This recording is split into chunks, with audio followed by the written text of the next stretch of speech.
हाँ, इस समय हम जो है मंदाकिनी के किनारे आए हुए हैं। जंगल में फटिक शिला के पास ही जंगल है और आपको जो है आज हम बहुत अच्छी कथा सुनाएंगे। और कथा का जो है वहीं रहेगा कि आपको जो है ऐसे सिद्ध संत का चरित्र सुनाएंगे जो कि आपको जो है माने सभी लोग जानते होंगे। उसी के बारे में अब हम सुनाएंगे। और हमारा लक्ष्य रहता है कि जो हमारा एक नया चैनल हमने जो है कल परसों बनाया है, उसका नाम है चित्रकूट यात्रा। उसका हर वीडियो में हम उसका जो लिंक भी दे दिया करेंगे और व्हाट्सएप में डाल भी दिया करेंगे। और आप लोग जो है उस मैंने नया जो चैनल बना है चित्रकूट यात्रा, उसको अधिक से अधिक आप लाइक करें, शेयर करें। यही हमारी सेवा है। हमको धन दौलत की ज़रूरत नहीं है। आप हमारे जो है वीडियो को जितना से अधिक लाइक शेयर करेंगे, यही हमारी दक्षिणा है। क्योंकि जितना हमारे चैनल बढ़ेगा, हमारे गुरुदेव भगवान का मानव धर्म का प्रचार होगा, ग्रंथ का प्रचार होगा, हमारे दादा गुरु परमहंस श्री राम मंगल दास जी का, वही हमारी संतुष्टि है। और पैसे रुपये की हमें ज़रूरत नहीं, कोई दे चाहे ना दे। और हम क्योंकि अब वो पैसे वाला ज़्यादा काम भी नहीं करना चाहते हैं। क्योंकि यदि चैनल हमारा थोड़ा यदि चैनल बढ़ेगा, आप लोग इंटरेस्ट रखेंगे, तब तो जंगल के महात्माओं का वीडियो बना डालेंगे। और यदि आप लोग चैनल को सब्सक्राइब नहीं करेंगे, शेयर नहीं करेंगे, ज़्यादा इंटरेस्ट नहीं लेंगे, तो केवल हम अपना ही वीडियो डालेंगे और दोनों चैनलों में डालेंगे। एक संत दर्शन और चित्रकूट यात्रा, दो चैनल है, दोनों चैनलों में पर डे वीडियो डालेंगे। और विशेषकर अपना ही डालेंगे और कभी कभी महात्माओं को डाल देंगे, तो वहीं आज सत्संग आपको सुनाएंगे। अब थोड़ा हम नदी के किनारे दिखा दें।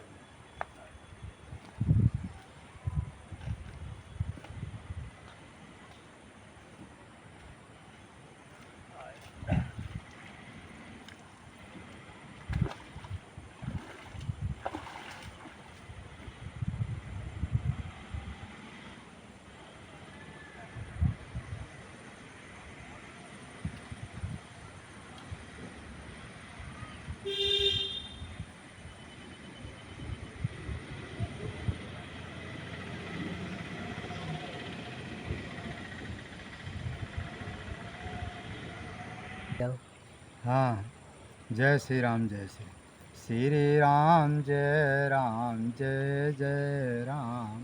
आज एक हम ऐसे सिद्ध महापुरुष की चर्चा सुनाएंगे जो कि उनके सामने जो है 3500 सिद्ध संत देवी देवता प्रत्यक्ष प्रकट होकर के पद दोहा लिखाए हैं। और इस तरह से उनकी कथा ये होती है कि एक बार क्या हुआ कि उनके जो गुरु जी थे परमहंस बेनी माधवदास जी, वो क्या हुआ कि माने काफ़ी जो है साधना करते करते जब उनकी 72 वर्ष की आयु हो गई, तो उनके मन में आया कि कोई हमको शिष्य नहीं मिलता है, और जब तक शिष्य नहीं मिलेगा तो हमारी सेवा बुढ़ापे में कौन करेगा। तो उन्होंने क्या हुआ कि उनके मन में संकल्प हुआ, तुरंत भगवान ने प्रकट हुए और भगवान ने कहा कि ऐसा है, तुम्हारे पूर्व जन्म का एक बहुत बड़ा तुम्हारा चेला है, भक्त है, वो जो गोमती नदी के किनारे रहता है, जो तुम्हारा शिष्य है माने टीकादास, उनके पास है, और तुम जो अपनी योग विद्या से वहाँ पर जाओ और तुरंत बुला करके लाओ। तो क्या होते हैं कि परमहंस बेनी माधवदास जी योग शक्ति के बल पर जो है अपने शिष्य जो है टीकादास जी के पास पहुँचते हैं। और टीकादास जी से कहते हैं कि जो वो तुम्हारा शिष्य है माने श्री राम मंगल दास जी है, उनको हमारे पास भेज दो। फिर क्या होता है कि शिष्य के कहने पर भाई गुरु का आदेश है, तुरंत उन्होंने अपने शिष्य से कहा कि हमारे गुरु जी अयोध्या के परमहंस बेनी माधवदास जी आपको बुलाए हैं, तुरंत आप जाओ। उस समय उनकी उम्र जो है 72 वर्ष की थी। और गुरु श्री राम मंगल दास जी और श्री बेनी माधवदास जी ये सब पूर्व जन्म के जन्मजात सिद्ध थे। इसलिए जो जन्मजात सिद्ध होते हैं उनके ऊपर भगवान की बहुत बड़ी कृपा रहती है। उनको जो है स्वयं भगवान या देवी देवता उनको जगह जगह पर जो है मार्ग बताते रहते। उसी तरह से क्या हुआ कि बालपन से ये सिद्ध थे, क्योंकि सिंह के जो सिंह ही पैदा होता है। इस तरह से जो है फिर 72 वर्ष की आयु में जो है उनका शरीर जो है कफ और रोग से ग्रसित हो जाता है परमहंस बेनी माधवदास जी का। तो फिर जब कफ और रोग से ग्रसित हो जाता है तो परमहंस श्री राम मंगल दास जी उनको तन मन धन से माने दिन रात, यदि परमहंस बेनी माधवदास बने गुरु जी भोजन नहीं करते थे तो वो भी नहीं करते थे। तो ये क्या होता था कि जब कभी कभी ऐसी स्थिति आ जाती थी कि भोज माने ठाकुर जी की भी आरती पूजा करना है, तब उसी समय जानकी जी और राधा जी प्रकट होती थी और पंखा झाला करती थी, और फिर जो है परमहंस श्री राम मंगल दास जी जाकर रोटी बनाया करते। यह क्रम जो बहुत समय तक चलता रहा। चलने के बाद क्या होता है कि बहुत समय तक चलने के बाद जो है वो कफ जो है धीमे धीमे और बढ़ जाता है।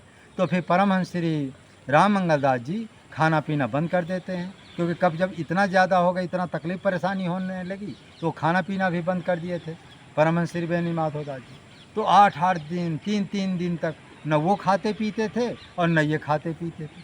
तो बता रहे हैं कि धीमे धीमे क्या हुआ, मस्तिष्क का खून जो है काला पड़ गया, और 8-8 दिन से जब खाएंगे पिएंगे नहीं तो शरीर का खून भी कुछ काला जैसा होने लगा। दिमाग जो है, माने जब शरीर में कुछ खाओगे पियोगे नहीं तो उसमें एक चीज़ और होता था, जब ये खाते पीते नहीं थे तो अंदर की जो क्रियाएं होती थी, मान पेट होता था बिल्कुल सिकुड़ गया था। तो इनको अनाहत बाजा चालू हो गया, और जब अनाहत बाजा चालू हो गया तो अनाहत बाजा की इतनी तेज़ी से आवाज़ होती थी को इनको जो है बस वहीं अनाहत बाजा को सुनना और प्लस जो है परमहंस से अपने गुरुदेव भगवान की सेवा करना, ऐसा ये क्रम चलता रहा। तो कभी कभी क्या होता था कि जब रात हो जाती थी, अब गुरुजी अब रात हो गई, तो रात में कभी दिन में सेवा करते करते ऐसा होता था, परमहंस श्री राम मंगल दास जी के सामने पूरा वृंदावन जो है कम से कम जो है 1 किलोमीटर का, आधा किलोमीटर कम 10-12 बीघा में पूरा वृंदावन प्रकट हो जाता। उसी तरह की बगीचा, उसी तरह जमुना का तीर, उसी तरह जमुना जी का किनारा पूरा प्रकट हो जाता, साक्षात प्रत्यक्ष।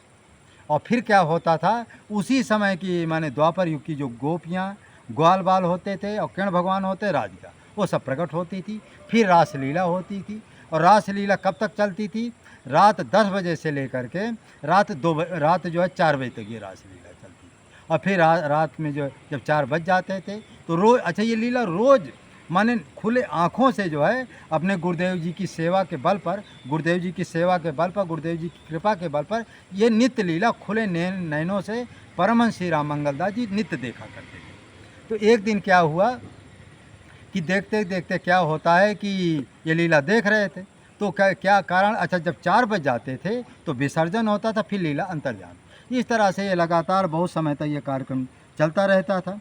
और चलने की वजह से जो है इस तरह, अच्छा उनकी जो सेवा थी, उन्होंने ऐसी सेवा किया जैसे त्रेता युग में जो है लक्ष्मण जी राम जी की सेवा की।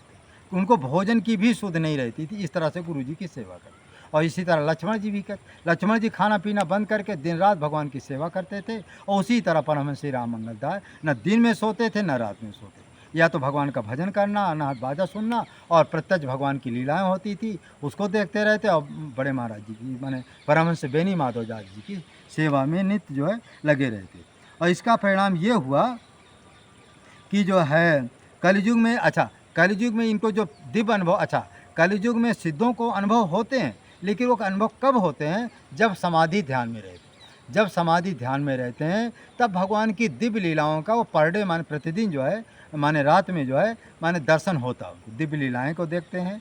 लेकिन प्रत्यक्ष माने आँख को खुली माने नेत्र, प्रत्यक्ष नेत्र खुले हुए में ऐसी लीलाएं गुरु की कृपा के द्वारा ही होते हैं, जिनके ऊपर बहुत बड़ी कृपा होते हैं, जो अवतारी महापुरुष होते हैं, जो शिष्य और गुरु दोनों अवतारी महापुरुष होते हैं। ऐसे महापुरुषों के सामने जो है भगवान की दिव्य लीलाएं जो है चलती रहती है।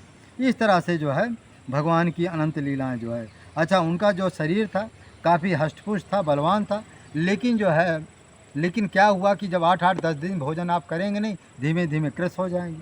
इस तरह से जो है अपनी योग सिद्धि के बल पर वो दिव्य लीलाएँ हमेशा उनकी चलती रहती थी। और उसका आनंद, इतना आनंद आता था वो जब दिव्य लीलाएँ देखते थे। अरे ज़रा सोचो, जब हम एक चित्रपट देखते हैं भगवान का तो कितना आनंद, उसमें आनंद ही आनंद आता।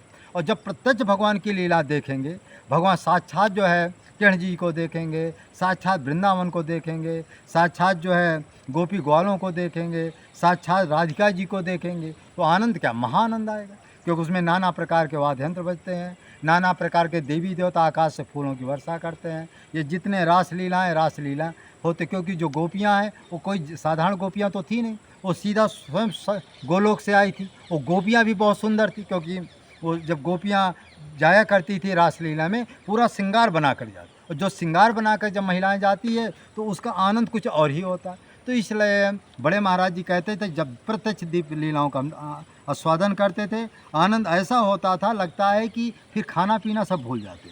इस तरह से भगवान की ऐसी कृपा केवल परमहंस श्री राम मंगल दास जी के ऊपर हुई है, या तुलसीदास जी के ऊपर हुई है, या तो स्वामी रामानंद जी जो है अपने शिष्यों को भी भरत जी और राम जी का जब संवाद दिखाए थे वो भी प्रत्यक्ष दिखाए थे। क्यों?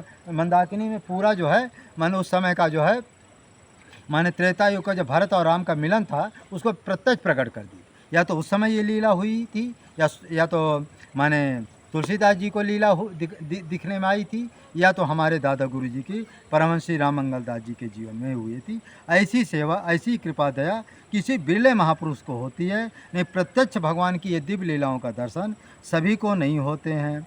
अच्छा, गुरुदेव भगवान के सामने जितने ऋषि मुनि चारों युगों के सिद्ध महात्मा जो भी प्रकट हुए हैं, कोई दोहा में, कोई पद में, कोई छंद में जो है ये प्रस्तुत लिखाए हैं, जिनमें प्रस्तुत पुस्तक जो है भक्त भगवान चरितावली है, वो सबसे उत्तम है। इस तरह से जो है परमहंस जी जो कक्षा 2 तक पढ़े थे, कोई विषय पढ़े लिखे नहीं थे, लेकिन जो जैसा संतों ने प्रकट करके लिखाया पढ़ाया उसी को ज्यों का त्यों लिख देते थे। इसलिए उनके जो है जो माने हाँ, आप जो भगवान का सच्चा भक्त होगा, जिनका श्रद्धा भक्ति होगी, वो ये जो हम बताएं पूर्ण विश्वास करेगा। और जिसको श्रद्धा भक्ति भगवान में नहीं, संतों में नहीं, देवी देवताओं में नहीं, तो वो झूठा माने, क्यों काल्पनिक मानेगा। क्योंकि जो है सारा खेल जो है विश्वास श्रद्धा का है। इसलिए जो है अब ये थोड़ा वीडियो भी बड़ा हो रहा है। सभी लोगों से प्रार्थना विनती है कि हमारा मानव धर्म यात्रा चैनल, संत दर्शन चैनल को और चित्रकूट यात्रा चैनल को दोनों को लाइक सब्सक्राइब शेयर करें और मानव धर्म प्रसार की जाए, चित्रकूट धाम की जाए, कामतगिरी भगवान की जाए, परमहंस श्री राम मंगलदास जी की जाए, परमहंस श्री बेनी माधवदास जी की जाए, परमहंस श्री गंगा रामदास जी की जाए, मंदाकिनी जी की जाए, गंगा जी की जाए, चित्रकूट धाम की जाए, कामतानाथ जी की जाए, अनसुईया जी की जाए। जय जय सीताराम, जय जय।